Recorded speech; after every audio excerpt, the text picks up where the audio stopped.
간접 흡연으로 인한 사망자가 전 세계적으로 해마다 60만 명을 넘어서고 있습니다. 이 가운데 3분의 1은 아동기 때 간접 흡연에 노출됐다는 연구조사 결과가 있는데요.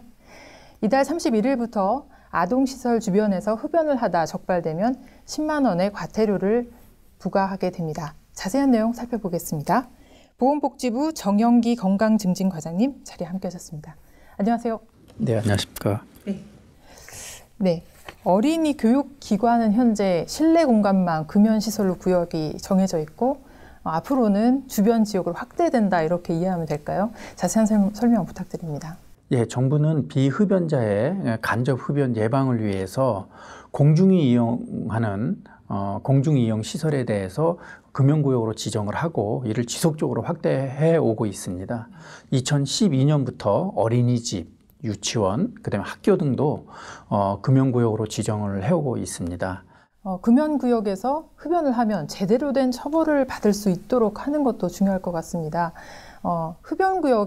금연구역에 흡연자가 발생을 했어요. 그러면 어떻게 신고를 하면 될까요?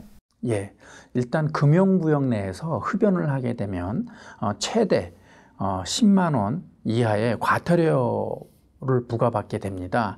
그리고 금연구역 내에서의 흡연 여부를 단속은 시군구 보건소에서 담당하고 있습니다. 따라서 금연구역 내에서 흡연하는 자를 발견하는 경우에는 즉시 시구 관할, 시군구 보건소에 신고하시면 되겠습니다. 네, 과태료 부과 실적 여쭤봐도 될까요? 예, 과태료 부과는 17년 기준으로 해서 약 7만 한 2천 건 정도가 부과가 됐고요. 금액으로는 약 56억 정도가 부과되었습니다. 네, 우리나라의 금연구역 현황 또 흡연구역의 그런 현주소 좀 여쭤봐도 될까요? 법에 의해서 규정된 금연구역은 전국에 134만 곳이 되고요. 지자체 자체적으로 지역 특성에 맞게 지정된 금연구역은 약 11만 개소가 있습니다. 네. 예. 다만 우리나라 같은 경우에 WHO에서 권고하는 금연구역 정책에 약간 미진한 부분이 있습니다. WHO에서는 실내에서는 완전 금연을 권고하고 있습니다. 왜냐하면 실내에 아무리 환기시설이 잘 갖추어진 흡연실이 있더라 하더라도 완벽하게 간접 흡연을 차단할 수 없기 때문입니다.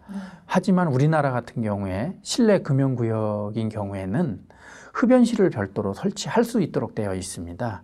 그래서 앞으로 정부는 실내에서는 WHO 권고 사항대로 완전 금연할 수 있도록 정책을 추진해 나갈 계획입니다. 흡연 부스에 대한 정부의 입장이 있을까요?